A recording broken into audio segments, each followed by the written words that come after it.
Assalamualaikum warahmatullahi wabarakatuh. Bagaimana kabarnya adik-adik? Semoga pagi ini dalam keadaan sehat ya. Nah, pada pertemuan kali ini masih bersama Kakak Indana, kita akan belajar materi IPA, yaitu pada materi kalor dan perpindahannya. Kita masuk pada pertemuan kedua. Bagaimana? Apakah adik-adik sudah siap? Yuk kita mulai bersama. Tujuan pembelajaran kita hari ini yaitu peserta didik dapat menganalisis mekanisme pengaturan suhu tubuh manusia dan hewan. 2. Mengkategorikan macam-macam perpindahan kalor, ada konduksi, konveksi, dan radiasi. 3. Mengaitkan prinsip perpindahan kalor baik konduksi, konveksi, dan radiasi dalam fenomena sehari-hari. Nah adik-adik, pada diskusi kita di Edmodo tadi, kakak sudah memberikan pertanyaan terkait mengapa saat berjemur buaya membuka rahangnya dalam jangka waktu yang lama. Nah, ternyata berdasarkan diskusi kita tadi, buaya merupakan binatang yang berdarah dingin. Artinya suhu tubuhnya berubah-ubah sesuai dengan suhu lingkungannya. Nah, mengapa buaya membuka rahangnya dalam jangka waktu yang lama?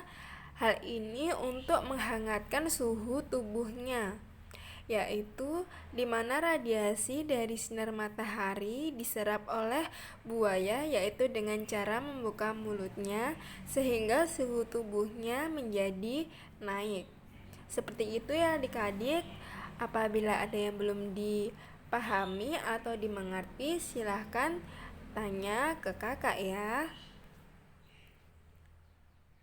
Selanjutnya ada macam-macam perpindahan kalor. Ada 3. Yang pertama adalah konduksi, 2 konveksi, dan yang ketiga macamnya adalah radiasi. Kita ulas bersama-sama yuk. Nah, kira-kira apa ya perbedaan antara konduksi, konveksi, dan radiasi? Ya, kalau konduksi di sini ada suatu batang besi yang dipanaskan. Kita lihat di situ, ketika dipanaskan, suhu pada besi itu akan naik sehingga partikel-partikel akan menjadi bergetar lebih cepat. Nah, partikel-partikel tersebut satu sama yang lain ini akan saling membentur sehingga partikel yang terkena benturan tersebut akan bergetar makin cepat. Akibatnya suhunya makin tinggi. Kalor berpindah dalam hal ini, namun partikel-partikelnya tidak ikut berpindah. Jadi, konduksi ini merupakan perpindahan kalor melalui zat perantara, yaitu dalam hal ini hanya zat padat saja yang dapat melakukan perpindahan kalor secara konduksi dengan kontak secara langsung tanpa disertai perpindahan partikel-partikel zat perantaranya. Nah, contoh peristiwa konduksi ini bisa terjadi ketika saat memegang ujung panci yang terbuat dari aluminium saat kita memanaskan air menggunakan panci yang berbahan aluminium, maka lama-kelamaan kita akan merasakan panas yang berasal dari panci tersebut. Mengapa? Karena hal ini adanya perpindahan kalor dari panci yang terkena langsung oleh api, kemudian menjalar sampai bagian lainnya hingga ke bagian ujung panci yang kita pegang. Nah, berdasarkan sifat daya hantar kalornya, setiap benda memiliki kemampuan untuk menghantarkan kalor yang berbeda-beda. Ada 3 jenis bahannya, yaitu konduktor, semikonduktor, dan isolator. Sifatnya, jika untuk konduktor merupakan bahan penghantar panas yang baik. Contohnya ada tembaga, aluminium, kuningan, dan perak.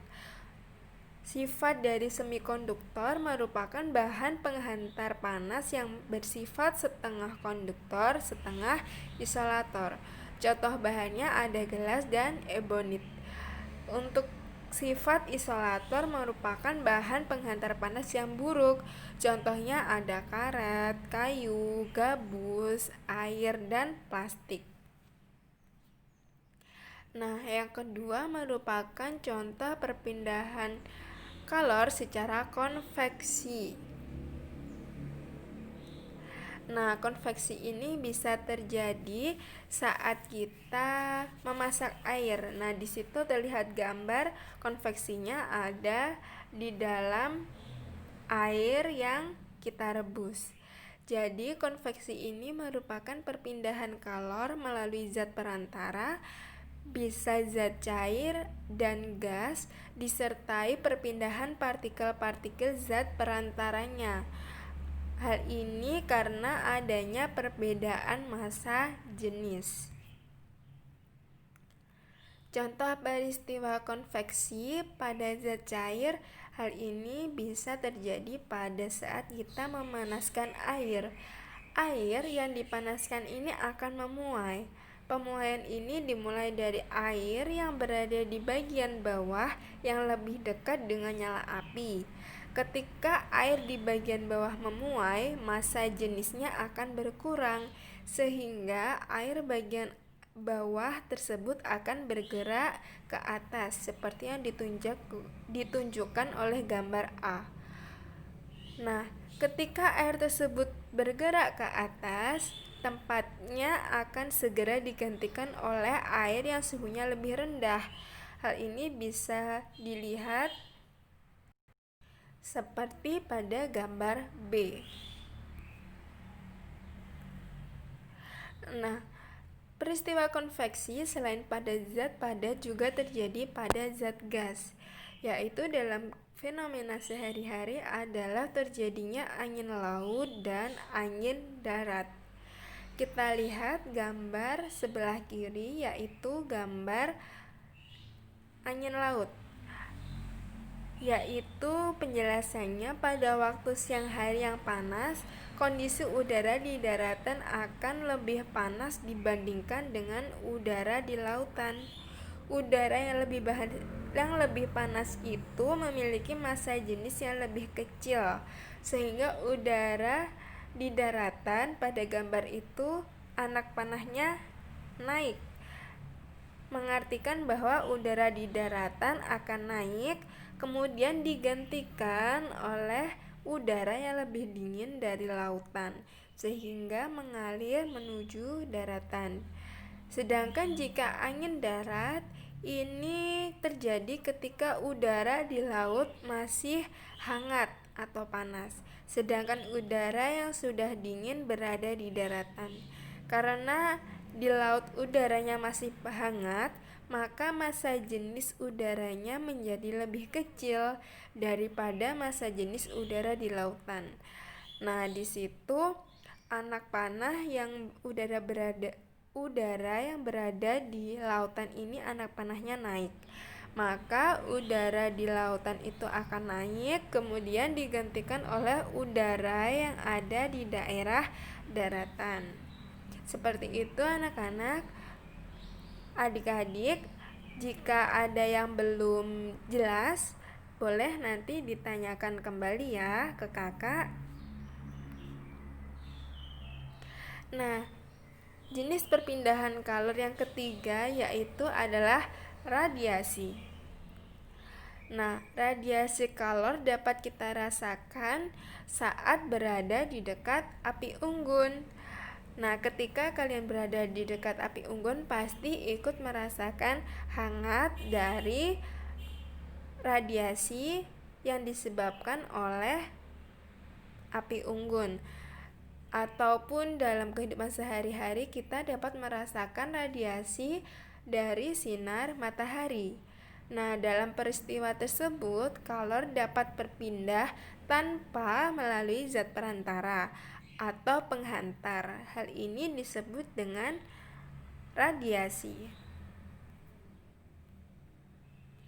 Nah, sekian adik-adik penjelasan dari kakak mengenai macam-macam perpindahan kalor. Apabila ada yang ingin ditanyakan ataupun belum dimengerti, silahkan tanya ke kakak. Sekian penjelasan dari kakak. Terima kasih. Wassalamualaikum warahmatullahi wabarakatuh.